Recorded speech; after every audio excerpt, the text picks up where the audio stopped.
única correnteza da certeza de um futuro melhor. Salve, salve galera do 7º ano! Professor Cristiano mais uma vez aqui junto com vocês nesse cair de tarde na bela cidade de Florença. Aqui ao fundo você tem a catedral cujo domo foi projetado pelo grande arquiteto Brunelleschi neste período do Renascimento Cultural. E eu estou aqui hoje para dar continuidade exatamente a este tema, este momento de transição aí entre o período medieval e o período moderno, momento em que, através do renascimento urbano, renascimento comercial, você percebe que a mentalidade das pessoas está mudando e, obviamente, a sua visão de mundo também muda. E podemos observar isso através da arte. É por isso que esse é o tema da nossa unidade. Renascimento cultural. E nós vamos começar essa aula relembrando os principais tópicos abordados na aula anterior. Então eu destaquei para você, olha só, comecei definindo o tema. O que significa renascimento cultural? Qual é o sentido? Definimos então como um movimento cultural surgido na transição da Idade Média para o período moderno. E quais são as características desse movimento? Os principais elementos que eu destaquei para você. Primeiro, o racionalismo. Então, a partir deste momento, a preocupação maior é construir o conhecimento a partir da razão, não através de questões religiosas, não através de misticismo, de forma alguma. Não. Agora, a razão deve ser o guia que ilumina o ser humano em busca do conhecimento. O segundo elemento também característico do renascimento cultural é o antropocentrismo, ou seja, o ser humano, as questões humanas passam agora a estar no centro de todas as preocupações das investigações filosóficas, cientistas, das expressões culturais e da produção cultural dos seres humanos. Terceiro elemento, o humanismo, ou seja, a produção humana passa a ser valorizada. Se anteriormente o homem era visto como alguém que estava distante de Deus, alguém que estava separado de Deus, alguém que não podia sequer ser ouvido por Deus, tanto que era necessário uma instituição, a igreja, para fazer essa aproximação entre Deus e o homem, agora não. Agora o homem passa a ter o direito de se aproximar de Deus. E, aliás, Deus está muito mais próximo do ser humano. E as questões humanas, elas são importantes. A obra humana passa a ser valorizada. O conhecimento humano passa a ser valorizado. Quarto elemento que eu destaquei para vocês, o classicismo, um resgate. Este momento, renascimento cultural, é sobretudo um resgate de alguns valores, alguns ideais de beleza que estiveram presentes lá na Antiguidade Clássica, Grécia, Roma, e que durante o período medieval acabaram por ser deixados de lado. Então agora, nesse instante, nós temos o resgate destes valores. Estes, então, são os principais elementos, as principais características do renascimento cultural. Na última aula, eu destaquei para vocês também as primeiras universidades que começam agora a não estarem só envolvidas com questões relacionadas à igreja. Você percebe que a burguesia tem uma grande preocupação em se desenvolver no campo cultural, desenvolver os estudos, não apenas para administrar muito bem os seus próprios negócios, mas também para ter uma ascensão social, porque isso agora começa a se tornar possível.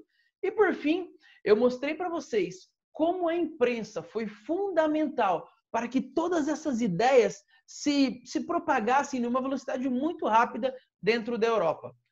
Certo? E aí, eu deixei como tarefa algumas questões para vocês. Eu quero corrigi-las agora. Página 37 e na página 40 também. Vamos começar então pela página 37. Leia dois textos produzidos por figuras consagradas do Renascimento. O filósofo italiano Giovanni Pico della Mirandola, oh, que nome pomposo, e o dramaturgo inglês William Shakespeare. Esse eu tenho certeza que você conhece. Vamos começar então pelo primeiro texto? Eu não te dei, Adão, nem um lugar predeterminado, nem quaisquer prerrogativas, privilégios. Tu mesmo fixarás as tuas leis, sem estar constrangido por nenhum entrave, obstáculo, segundo o teu livre arbítrio. Escolha. A cujo domínio te confiei. Poderás degenerar a maneira das coisas inferiores, que são os brutos, ou poderás, segundo tua vontade, te regenerar a maneira das coisas superiores, que são as divinas. Esse foi o primeiro texto. Então você percebe aí que uma das figuras do texto está conversando com Adão e dizendo, olha, não predestinei você para nada. É você que vai escolher o caminho que deve seguir. Ou você vai se deteriorar, ou você vai, qual é a palavra utilizada ali? Se regenerar. Segundo texto, vamos lá então, William Shakespeare. Que obra de arte é o homem? Tão nobre no raciocínio, tão vário na capacidade, em forma, em movimento, tão preciso e admirável. Na ação é como um anjo, no entendimento é como um Deus. A beleza do mundo, o exemplo dos animais. Você repara aqui o que eu disse sobre o humanismo? Esse texto está exaltando a figura humana. Diferente do período medieval, quando o homem era visto como alguém caído, alguém pecador, distante de Deus. Agora existe um otimismo muito grande para com a figura humana. Vamos continuar então. Primeira questão. No primeiro texto, quem estaria conversando com Adão? E o que a figura de Adão representa? No primeiro texto, nos parece que quem está conversando com Adão é o próprio Deus. E o que essa figura representa? Bom, Adão é o representante de todos os homens, o representante de toda a humanidade. Resposta sugestiva para você? O texto defende a tese de que o ser humano possui autonomia. Opa, perdão, eu acabei indo muito adiante. No primeiro texto, podemos imaginar que Deus estaria conversando com Adão, o qual, sendo o primeiro homem, segundo a Bíblia, representa toda a nossa espécie. Segunda questão. De acordo com o primeiro texto, as ações do ser humano são determinadas por alguma força divina ou natural? Explique a sua resposta. E aí, o que você achou? Você acha que, seguindo a linha do primeiro texto ali, o homem ele é pré-determinado? Não, né? O homem tem liberdade para fazer as suas próprias escolhas, degenerar ou se regenerar. Resposta sugestiva. O texto defende a tese de que o ser humano possui autonomia para realizar o que deseja, mas deve voltar a sua ação para as coisas superiores, as coisas divinas. Tudo é uma questão, então, de escolha. Questão número 3. Que tipo de visão em relação ao ser humano o trecho da obra de William Shakespeare apresenta? Justifique-o. Bom, me parece muito claro que a visão do William Shakespeare ela é bem otimista. Não é verdade? Ele diz ali, olha que maravilha, que coisa incrível é o ser humano. Vamos lá, resposta sugestiva. Shakespeare apresenta uma visão positiva acerca do ser humano. Além de enaltecê-lo, chamá-lo de obra de arte e beleza do mundo, elogia suas muitas qualidades, como o raciocínio, a capacidade e o entendimento. Questão de número 4. Os textos podem ser classificados como antropocêntrico? Explique a sua resposta. É claro que sim. Este texto, os dois, são antropocêntricos. Por quê? Exaltam a figura humana, colocam a figura humana no centro das discussões. Resposta sugestiva? Sim, porque ambos os textos exaltam as qualidades e o protagonismo do ser humano. Lembra o que é protagonista? No caso de um filme, o protagonista é o principal ator, o mocinho ali, em torno de quem a história gira. Legal? Galera, questão da página 40. Vamos para o texto. Leia o texto a seguir sobre o movimento humanista e depois responda ao que se pede. Século XV. O século XV foi uma época em que uma geração inteira de intelectuais desenvolveu um novo método de conhecimento derivado dos autores clássicos gregos e romanos, chamado Studia Humanitatis, estudos humanistas. Estes acadêmicos intitularam a si mesmos como humanistas e se encarregaram da missão de compreender, traduzir, publicar e ensinar os textos do passado como meio de compreender e transformar o presente. o humanismo renascentista promoveu o estudo de obras clássicas como chave para a criação de indivíduos bem-sucedidos, cultivados e civilizados, que usassem essas habilidades para obter sucesso no mundo cotidiano da política, comércio e religião. Agora a questão. Explique a missão intelectual citada no texto. Quem seriam os responsáveis por essa missão e que benefícios ela traria à sociedade? Então, que missão é essa? Quem seriam essas pessoas? A missão, cara, é resgatar esses valores, resgatar todo esse conhecimento que, segundo esses autores, foi produzida durante o período clássico. Resgatar de forma a tornar a humanidade hoje mais desenvolvida e mais civilizada. Resposta sugestiva para você? A missão a que tais estudiosos se dedicaram foi a de analisar, traduzir, publicar e ensinar obras da antiguidade clássica. Os responsáveis seriam os humanistas, que acreditavam que o estudo das obras clássicas favorecia a criação de indivíduos bem-sucedidos, cultos e civilizados, dotados de qualidades necessárias ao seu sucesso na política, no comércio e no campo religioso. Questão número 2. Leia com atenção o trecho de um documento produzido na Renascença. Não é possível passar das trevas da ignorância para a luz da ciência, a não ser lendo, com um amor sempre mais vivo, as obras dos antigos. Ladrem os cães, grunham os porcos, nem por isso deixarei de ser guiado, de ser um seguidor dos antigos. Para eles irão todos os meus cuidados, e todos os dias a aurora me encontrará entregue ao seu estudo. Letra A. O que o autor do texto quis dizer com a expressão trevas da ignorância? Meus queridos, lembre-se de uma coisa, coloque isso aí na sua cabecinha e não se esqueça. Este homem do período moderno, ele tem um grande preconceito com o homem medieval, um grande desprezo por tudo aquilo que foi produzido durante o período medieval, exatamente por ser um momento onde a igreja dominava a produção do conhecimento e dominava a própria sociedade. Então, por conta disso, tudo que foi produzido ali no período medieval é visto com bastante desprezo. É este o momento das trevas, as trevas da ignorância, segundo estes autores. Vamos para a resposta sugestiva, então?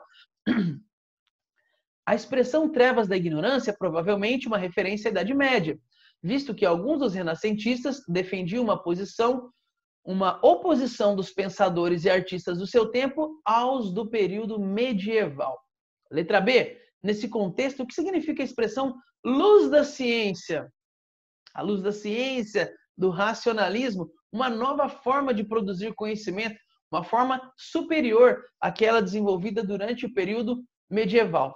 A expressão luz da ciência refere-se aos estudos científicos. Nós não podemos nos esquecer que é exatamente neste momento que nós temos o desenvolvimento do método científico, um método que tem como objetivo descobrir e conhecer a natureza através da racionalidade e através da experiência. Então, o método científico também faz parte. A ciência, que é tão importante na nossa sociedade atual, para o desenvolvimento das comunicações, o desenvolvimento do deslocamento de pessoa, enfim, a ciência é muito importante na sociedade atual. E o método científico, ele também é desenvolvido dentro desse contexto do Renascimento. Não se esqueça, então, o método científico é uma forma de buscar o conhecimento através da razão e da experiência.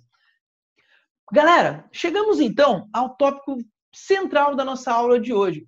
Eu quero conversar um pouco com vocês sobre a Itália como o berço do Renascimento. Se você está com a sua apostila aí, eu estou com a minha aqui em mãos, você deve abrir aí na página 41 e página 42.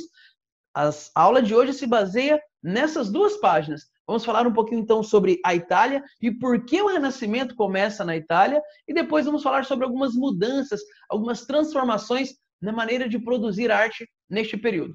Olha só, eu quero começar mostrando para vocês que a Itália, deixa eu pegar aqui a minha canetinha, opa, não é esse aqui não, volta, esse aqui. A Itália, desse período, era muito diferente do que nós conhecemos na atualidade.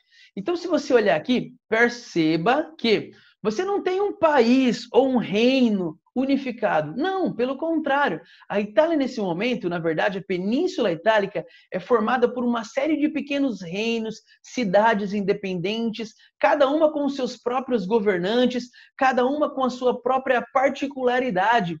Então, existiam cidades aqui, por exemplo, vamos pegar aqui esse estado aqui, o Reino Pontifício. Esse território que você percebe aqui na região central são terras que pertenciam à igreja. A igreja tinha o seu próprio estado, o seu próprio reino. Mais ao sul você tinha um reino bem grande, que era o reino de Nápoles. Aqui você tinha o reino da Sicília. Subiram então, você tinha, olha só, a República de Gênova. Então você já tem um sistema de governo um pouco diferente, porque é uma república.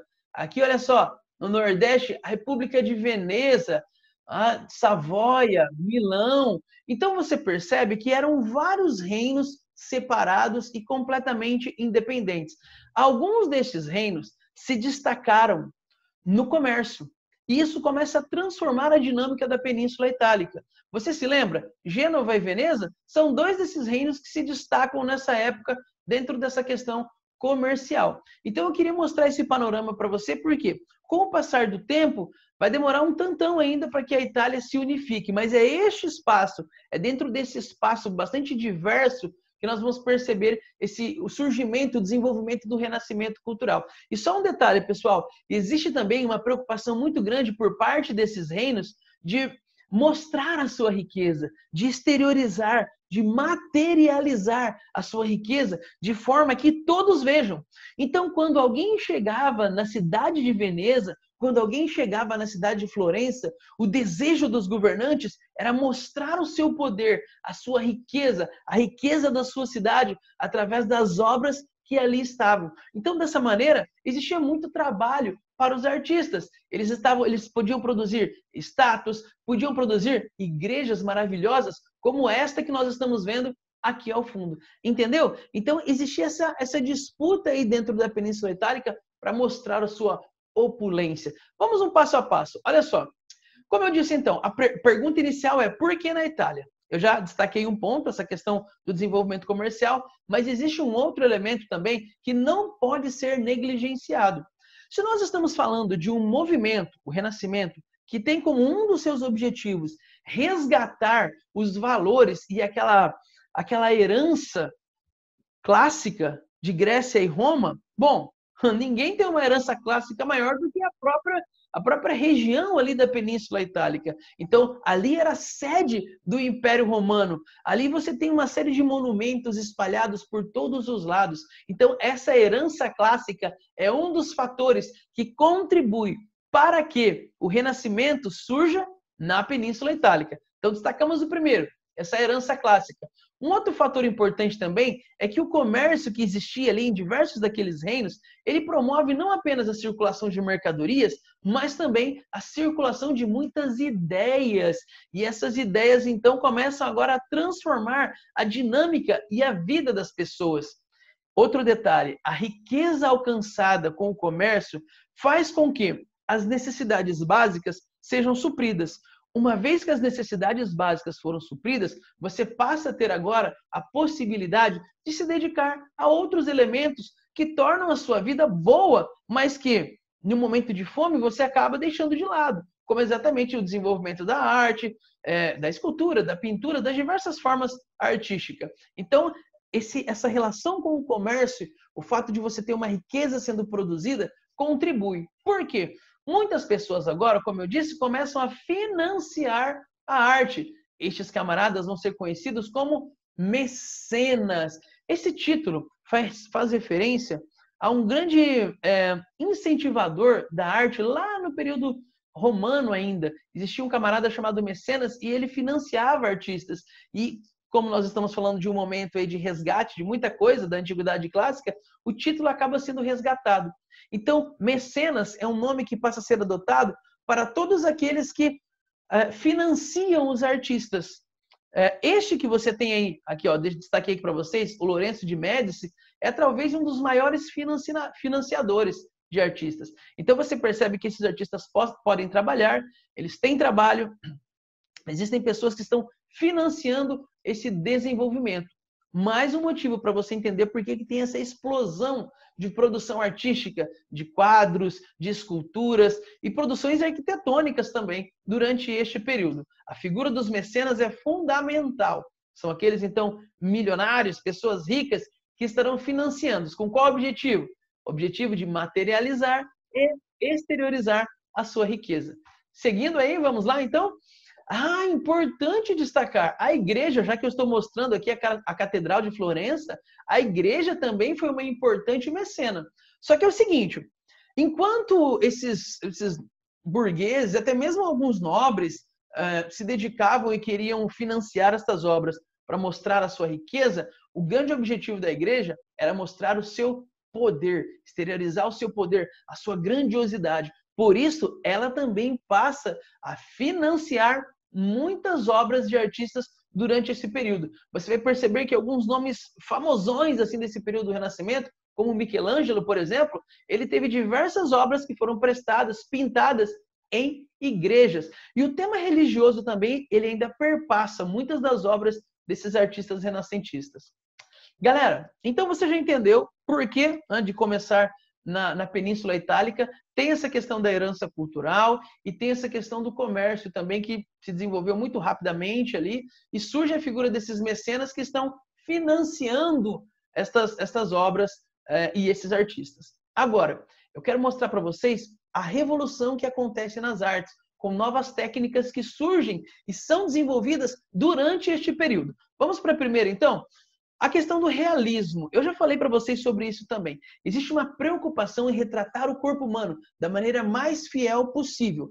E isso só pode acontecer agora porque não existe mais aquele impedimento por parte da igreja para que os artistas se debrucem sobre o corpo humano, conheçam o corpo humano. Porque anteriormente, durante o período medieval, isso não era permitido. Lembra que eu disse? Mesmo a medicina não podia abrir o corpo humano para ver o que tinha dentro.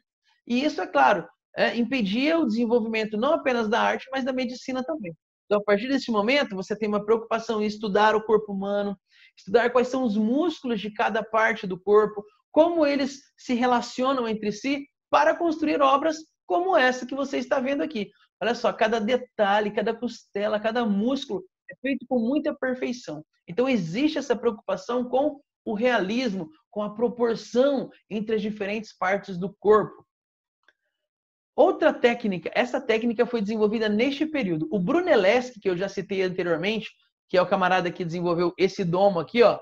Depois a gente vai ter um vídeo que eu vou mostrar um pouquinho melhor essa obra para vocês. Mas o Brunelleschi, ele foi o cara que desenvolveu essa técnica de perspectiva, que é a técnica que utiliza pontos de fuga em cada um dos cantos aqui da sua obra e permite essa impressão de 3D em um desenho. A consequência disso é que os desenhos passam a ter agora a noção de profundidade. Olha só, essa obra que foi pintada pelo grande Rafael Sanzio tem a utilização da técnica de perspectiva. Você consegue notar aí uma profundidade, olha só. Você olha lá para o céu, lá ao fundo, além do realismo, que eu já citei anteriormente, mas você tem uma clara noção de profundidade, de 3D, como se a obra saltasse aos seus olhos. Essa técnica, então, ela foi desenvolvida neste período. Outra coisa revolucionária foi a utilização da tinta a óleo. Anteriormente, a matéria-prima era dissolvida na água e era aplicada numa parede molhada, uma parede úmida. Isso fazia com que a tinta secasse muito rápido. Agora, com a tinta a óleo, os pintores passam a ter muito mais tempo, porque a tinta a óleo demora mais para secar. E dessa maneira eles podem retocar algumas coisas e trabalhar com a questão de luz e sombra, o que não era permitido com a tinta à base de água. Então você tem aqui uma outra obra renascentista muito famosa, a Mona Lisa, pintada pelo Leonardo da Vinci. E você consegue perceber claramente esse jogo de luz e sombra, que era algo inexistente na obra medieval, na arte medieval. Aqui você tem o desenvolvimento de mais uma técnica, então. E essa técnica é possível graças à utilização da tinta a óleo. A Mona Lisa é um outro exemplo perfeito, onde você tem aqui a noção de profundidade, a preocupação com o realismo e esse jogo de luz e sombra que é possível graças à tinta a óleo. Meus queridos, nesse momento também é interessante notar que surgem as telas. As pinturas não são feitas apenas nas paredes das igrejas, nos tetos da igreja. As próprias telas, como a Mona Lisa, por exemplo, se tornam mercadorias e que podem ser comercializadas. Anteriormente não era assim que funcionava. Agora tudo é mercadoria, tudo pode ser comercializado. E as pinturas também. Agora deixa eu te mostrar uma curiosidade aqui. Você conhece esses personagens? Tartarugas ninjas mutantes. O que esses caras têm a ver com o Renascimento? Não sei se você sabe ou não, mas só a título de curiosidade para caminharmos aqui para o final da nossa aula.